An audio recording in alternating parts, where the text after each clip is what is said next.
ஸ்ரீ கர்க சம்ஹிதை பிருந்தாவன காண்டத்தின் 18ஆம் அத்தியாயம்.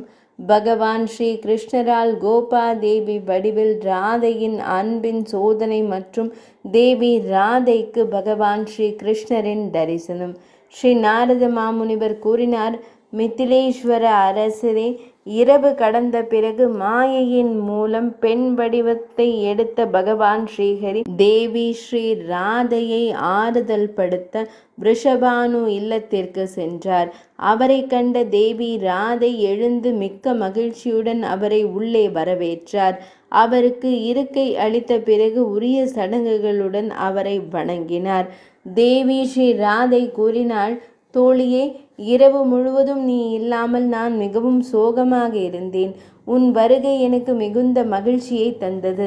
தொலைந்து போன ஒன்றை கண்டறிந்தது போல ஆரோக்கியமற்ற உணவை உட்கொள்வது ஆரம்பத்தில் மகிழ்ச்சியை தருவது போல, ஆனால் பின்னர் துக்கத்தை தருவது போல, நல்லவர்களின் சகவாசம் ஆரம்பத்தில் மகிழ்ச்சியை தருகிறது, ஆனால் பின்னர் பிரிவின் வலியை கொண்டு வருகிறது என்றார். நாரத மாமுனிவர் கூறினார், அரசரே, இது தேவி ஸ்ரீ ராதையினுடையது. இதை கேட்டதும் கோபாதேவி கலங்கி போனாள். தேவி ராதையிடம் எதுவும் பேசவில்லை. துக்கத்தில் இருக்கும் பெண்ணை போல அவள் அமைதியாக இருந்தாள். கோபாதேவி ஒரு அச்சுறுத்தல் என்பதை அறிந்த ராதை தன் தோழிகளுடன் விவாதித்து, பொறுமையாக இரு, அதை ஏற்றுக்கொள் என்றார். தேவி ஸ்ரீ ராதை கூறினாள், கோபாதேவி, ஏன் நீ பதட்டமாக இருக்கிறாய் என்றாள். முடிந்து விட்டதா கல்யாணி? இதற்கான காரணத்தை கூறுவாய். உன் அம்மா, கணவர், மைத்துனி அல்லது மாமியார் உன்னை கோபத்தில் திட்டினாரா? மனோஹரி, நீ யாரோ ஒரு துணை மனைவியின் தவறினாலோ, உன் கணவரை பிரிந்ததாலோ, உன் மனம் வேறெங்கோ இருப்பதாலோ வருத்தப்படவில்லையா? காரணம் என்ன? மகா பெரியவரே, நடக்கும் களைப்பினாலோ தமது உடலில் ஏதாவது நோயினாலோ வருத்தப்படவில்லையா? தமது துக்கத்திற்கான காரணத்தை சீக்கிரம் கூறுவாய். பலராம சுவாமி பகவான் ஸ்ரீ கிருஷ்ணர் பக்தரையோ அல்லது பிராமணரையோ தவிர வேறு யாராவது உன்னிடமிருந்து ஏதாவது கெட்ட வார்த்தைகளை கூறினால் நான் அவரை குணப்படுத்துவேன், அதாவது தண்டிப்பேன். நீ விரும்பினால் யானைகள், குதிரைகள், பல்வேறு வகையான ரத்தினங்கள், உடைகள், செல்வம் மற்றும் ஒரு விசித்திரமான வீடு போன்ற வாகனங்களை என்னிடமிருந்து ஏற்றுக்கொள்வாய். பணத்தை கொடுத்து உங்கள் உடலை பாதுகாக்கவும், உங்கள் உடலை தியாகம் செய்து உங்கள் அடக்கத்தை பாதுகாக்கவும், உங்கள் நண்பரின் பணிவை நிறைவேற்ற உங்கள் உடலையும் செல்வத்தையும் அடக்கத்தையும் வழங்கவும், தொடர்ந்து பணத்தை கொடுத்து உங்கள் வாழ்க்கையை பாதுகாக்கவும், எந்த காரணமும் விருப்பமும் இல்லாமல், எந்த தன்னலமற்ற உணர்வும் இல்லாமல் நட்பை பேணுபவர் மிகவும் பாக்கியவான்.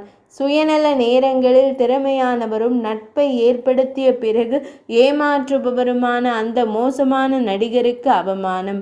ராஜேந்திரா, அவரது இந்த அன்பான வார்த்தைகளை கேட்டு கோபாதேவியின் வடிவத்தில் வந்த இறைவன் அந்த புகழை போற்றும் தேவி ஸ்ரீ ராதையிடம் புன்னகையுடன் உரையாடலானார்.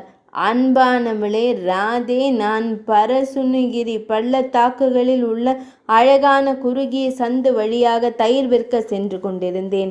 நந்ததேவரின் இளைய மகனான ஷியாமசுந்தர் என்னை வழியில் தடுத்தான். அவனிடம் ஒரு புல்லாங்குழலும் ஒரு கைத்தடியும் இருந்தது. அந்த காம உணர்வுள்ள மனிதன் எல்லா அவமானங்களையும் ஒதுக்கி வைத்துவிட்டு உடனடியாக என் கையை பிடித்து சத்தமாக சிரித்து, அந்த தனிமையான காட்டில் அழகான பெண்ணே, நான் வரியை எடுக்கப் போகிறேன், எனவே வரியின் வடிவத்தில் தயிரை கொடு என்று கூறினான். நான் போய்விடு என்றேன். உன்னை போல தயிர் பிரியர் என்று தன்னைத்தானே சொல்லிக் கொள்பவனுக்கு நான் ஒருபோதும் தயிர் கொடுக்க மாட்டேன். நான் இதை கூறியவுடன் அவன் தன் தலையிலிருந்த தயிர் பானையை எடுத்து பானையை உடைத்து சிறிது தயிர் அருந்திய பிறகு அவன் எனது போர்வையை எடுத்து பின் நந்தீஸ்வர மலையின் வடகிழக்கு மூலையை நோக்கி நடந்தான். இது எனக்கு மிகவும் சங்கடத்தை ஏற்படுத்துகிறது.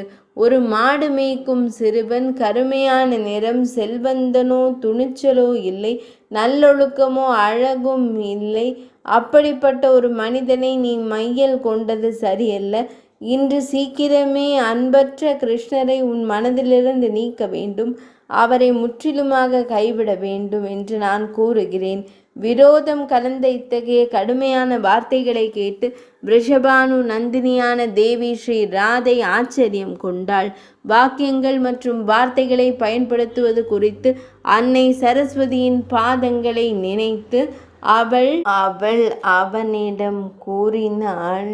தேவி ஸ்ரீ ராதை கூறினார், சகியே, பிரம்மா, சிவன் போன்ற தேவர்கள் 5 நெருப்புக்களை உட்கொண்டு சிறந்த யோக சடங்குகளுடன் தவம் புரிகிறார்கள்.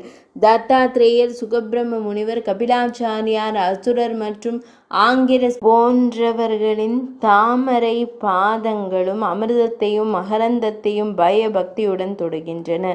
அதே பிறக்காத சரியான தெய்வத்தை லீலைகளில் அவதரித்து அனைத்து துன்பங்களையும் நீக்குபவர், பூமியின் சுமையை நீக்குபவர் மற்றும் நீதிமான்களின் நலனுக்காக இங்கு தோன்றிய மூல நபரை நீங்கள் எவ்வாறு கண்டிக்க இயலும்?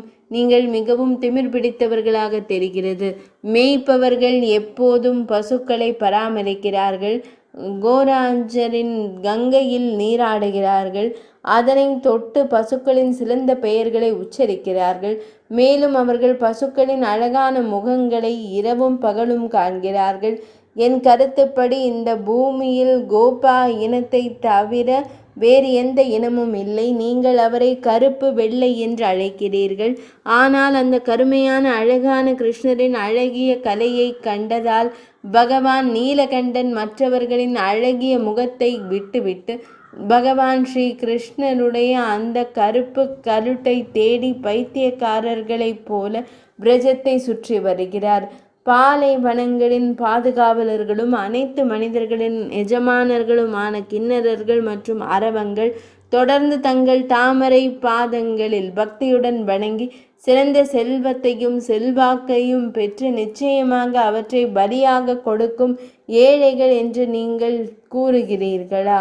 வத்சாசுரன், அகாசுரன், கவியாசுரன், பகாசுரன், யமலார்ஜுனன், மரம், திருணாவர்த்தன், சகடசூரன் மற்றும் பூதனை போன்றவர்களை கொல்வது உங்கள் பார்வையில் அவர்களின் வீரத்தை குறிக்கவில்லை. எனக்கும் அதே கருத்து உனது மில்லியன் கோடிக்கணக்கான பிரபஞ்ச குழுக்களின் ஒரே படைப்பாளரும் அளிப்பவருமான முராரிக்கு மகிமை வாய்ந்தது எது? அந்த புருஷோத்தமனுக்கு பக்தரை விட அன்பானவர் யாருமில்லை. சிவன், பிரம்மா, லக்ஷ்மி மற்றும் ரோஹிணியின் மைந்தனான பலராம சுவாமி கூட பக்தர்களை விட அவருக்கு அன்பானவர்கள் அல்ல. அவர்கள் பக்தி உள்ளவர்கள். அவர்கள் பக்தர்களை பிணைக்கப்பட்ட மனதுடன் பின்பற்றுகிறார்கள். எனவே பகவான் ஸ்ரீ கிருஷ்ணர் தேவி சுசீலை மட்டுமல்ல, அனைத்து உலகங்களின் நல்ல மக்களின் சமூகத்தின் சூடாமணியும் ஆவார். அவர் பக்தர்களை பின்தொடர்ந்து உலகங்களை தனது முடியில் தூய்மைப்படுத்துகிறார். அவர் எப்போதும் தனது பக்தர்களிடம் ஆர்வம் கொண்டவர். எனவே பகவான் முகுந்தர் தீவிர பஜனைகளை செய்பவர்களுக்கு தன்னிச்சையாக விடுதலையை வழங்குகிறார். ஆனால் ஒருபோதும் சிறந்த பக்தி யோகத்தை வழங்குவதில்லை. ஏனெனில் அவர்கள் பக்தியின் பிணைப்பில் கட்டுப்பட்டிருக்க வேண்டும். கோபாதேவி கூறினார், ராதே, தங்கள் அறிவுத்திறன் அவள் ப்ரகஸ்பதியை கூட கேலி செய்கிறாள். வாணி தனது பேச்சு திறமையால் வேதங்களின் வார்த்தைகளை பின்பற்றுகிறாள். ஆனால் தேவி, பகவான் ஸ்ரீ கிருஷ்ணர் உண்மையில் உங்கள் அழைப்பின் பெயரில் இங்கு வந்து உங்கள் கேள்விக்கு பதிலளித்தால் நீங்கள் சொல்வது உண்மை என்று நான் ஏற்றுக்கொள்வேன். தேவி ஸ்ரீ ராதை கூறினாள், கேளுங்கள், பகவான் ஸ்ரீ கிருஷ்ணர் என்றால் என் அழைப்பின் பெயரில் அவர் இங்கு வந்தால் நான் உங்களுக்காக என்ன செய்ய வேண்டும் என்று கூறுங்கள். ஆனால் எனக்காக நான் இதை மட்டுமே கூற முடியும். என் நினைவு காட்டு தோட்டக்காரருக்கு மகிழ்ச்சியான வருவாயை கொண்டு வரவில்லை என்றால் என் செல்வம் மற்றும் இந்த வீட்டை உனக்கு தருவேன். நாரத மாமுனிவர் கூறினார், அரசரே, பகுலாஸ்வராஜா.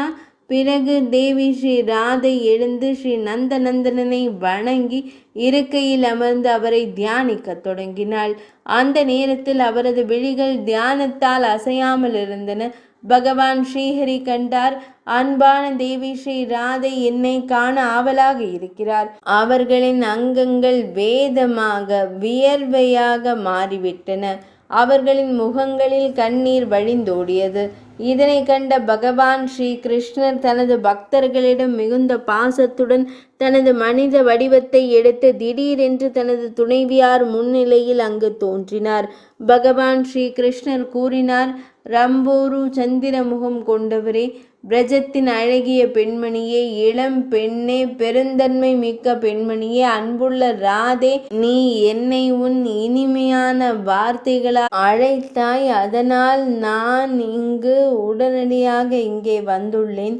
இப்போது தமது விழிகளை திறந்து என்னை காண்பாய். அன்பான பகவான் ஸ்ரீ கிருஷ்ணரே, அவள் அணியும் கலையில் திறமையானவள். எனவே அவள் ஒரு வாயில் காவலாளி. கோபியர்கள் சிலர் பார்ஷத் என்று பெயரிடப்பட்டவர்கள், சிலர் குடை மற்றும் சாவர் அணிந்த சகிகள், சிலர் ஸ்ரீ பிருந்தாவனத்தை பாதுகாப்பதில் ஈடுபட்டவர்கள், சிலர் கோவர்த்தன வாசினி, சிலர் குஞ்சவிதாயினி, சிலர் நிகுஞ்சவிதாயினி, நிகுஞ்ச விலாசினி, சிலர் நடனமாடுவதில் திறமையானவர்கள், மற்றவர்கள் இசை கருவிகள் வாசிப்பதில் திறமையானவர்கள், நரேஸ்வரர். அவர்களின் முகங்கள் தங்கள் அழகால் சந்திரனை கூட வெட்கப்படுத்தின. அவர்கள் அனைவரும் மனோஜ் பெண்கள். இவர்களில் 12 இளைஞர்கள் பகவான் ஸ்ரீ கிருஷ்ணரிடம் வந்தனர். அதேபோல் தேவி ஸ்ரீ யமுனையும் தனது மந்தையுடன் வந்தாள். நீல நிற ஆடைகள் தங்கள் அங்கங்களை அலங்கரித்ததால் அவள் இரவு அலங்காரங்களால் அலங்கரிக்கப்பட்டு கருமையாக இருந்தாள். 16 வயது அல்லது கருமையான பளபளப்புடன் அவரது விழிகள் மலர்ந்த தாமரை இதழ்களை இகழ்ந்தன. அவர்களைப் போலவே ஜன்னு நந்தினியான தேவி ஸ்ரீ கங்கையும் ஒரு மந்தையுடன் அங்கு வந்தாள். அவரது அங்கங்கள் வெண்மையாகவும் மென்மையாகவும் இருந்தன. அவர்கள் வெண்மையான ஆடைகள் மற்றும் முத்து ஆபரணங்களால் அலங்கரிக்கப்பட்டிருந்தனர். அதே போலவே பகவான் ஸ்ரீ பலராம சுவாமியும் தனது இளமையுடன் வந்தார். அவரது ஸ்ரீ அங்கோபர் சிவப்பு ஆடைகள் அலங்கரிக்கப்பட்டிருந்தன. அவளுடைய அங்கங்கள் சந்திரனைப் போல பிரகாசமாக இருந்தன. அவளுடைய உதடுகள் மென்மையான புன்னகையால் மூடப்பட்டிருந்தன. அவளுடைய பல்வேறு அங்கங்கள் தாமரை முத்துக்களான கலாச்சாரங்களால் அலங்கரிக்கப்பட்டிருந்தன. அதேபோல் தன்னை கிருஷ்ணபத்ரி என்று அறிமுகப்படுத்தி கொண்ட மதுமாதவி பசந்தா லக்ஷ்மி அங்கு வந்தார். அவர்களுடன் சில தோழிகளும் இருந்தனர். அவள் தாமரை போன்ற உடல் பிரகாசத்துடன் மாலைகளாலும் அழகான ஆடைகளாலும் அலங்கரிக்கப்பட்டிருந்தாள். அதே போல விரஜா தேவியும் நண்பர்கள் கூட்டத்துடன் அங்கு வந்தாள். பச்சை நிற ஆடைகள் அவர்கள் பாதங்களை அலங்கரித்தன. அவர்கள் பொன்னிறமாகவும் ஆபரணங்களால் அலங்கரிக்கப்பட்டவர்களாகவும் இருந்தனர். தேவியர் லலிதா, விசாகா மற்றும் லக்ஷ்மி தேவி ஆகியோர் அங்கு வந்தனர். இதேபோல் 8 சிநேகிதிகள், அதாவது 8 சகிகள், 16 சகிகள் மற்றும் 32 சகிகள் கொண்ட முழு கூட்டமும் அங்கு வந்தது. அரசரே, கருமையான நிறமுடைய அழகிய பகவான் ஸ்ரீ கிருஷ்ணர் இளம் பெண்களுடன் ராச மண்டல அரங்கில் தோன்றத் தொடங்கினார். வானத்தில் நட்சத்திரங்களால் சந்திரன் அலங்கரிக்கப்பட்டிருப்பது போல பகவான் ஸ்ரீ கிருஷ்ணரின் சந்திரனும் பிருந்தாவனத்தின் அந்த அழகான பெண்களுடன் பிரகாசித்தது. அவரது இடுப்பில் மஞ்சள் நிற அங்கி கட்டப்பட்டிருந்தது. அவரது நடன உடையில் அவர் அனைவரையும் கவர்ந்தார். அவர் கரத்தில் ஒரு கரும்பு வைத்திருந்தார். அவர் புல்லாங்குழல் வாசித்து அந்த அழகான கோப பெண்களின் அன்பை அதிகரித்தார். அவரது நெற்றியில் ஒரு மயில் இறகு கிரீடம், அவரது மார்பில் மலர் மாலை மற்றும் காட்டு மலர்கள் மற்றும் அவரது செவிகளில் காதணிகள், இவை அவரது அலங்காரங்கள். ரதிநாதரான மன்மதர் ரதி தேவியுடன் பிரகாசிப்பது போல ராதா வல்லபர் ராசமண்டலத்தில் தேவி ஸ்ரீ ராதையுடன் பிரகாசித்தார். இவ்வாறு அழகான பெண்களின் மந்திரங்களுடன் இணைந்து பகவான் ஸ்ரீஹரி தனது தாமரை கரங்களில் தனது மையல் நாயகியின் கரத்தை பிடித்தார். யமுனையைப் போல அந்த அழகான பெண்களுடன் பகவான் ஷியாம சுந்தர் சிறிது நேரம் அமர்ந்தார். பின்னர் இனிமையான வார்த்தைகளை பேசி தனது மையல் நாயகியான பிருந்தாவனத்தின் அழகை பாராட்டத் தொடங்கினார். அவர் தேவி ஸ்ரீ ராதையுடன் நடக்க ஆரம்பித்தார். புன்னகைத்து கொண்டே குஞ்சவனத்தில் சுற்றி திரிந்தார். பிரியையின் கரத்தினை ஒரு தோப்பில் விட்டுவிட்டு அவர் உடனடியாக எங்கோ ஒளிந்து கொண்டார். ஆனால் அவர் ஒரு கிளையின் பின்னால் நிற்பதைக் கண்ட தேவி ஸ்ரீ ராதை உடனடியாக மாதவனை பிடித்தாள்.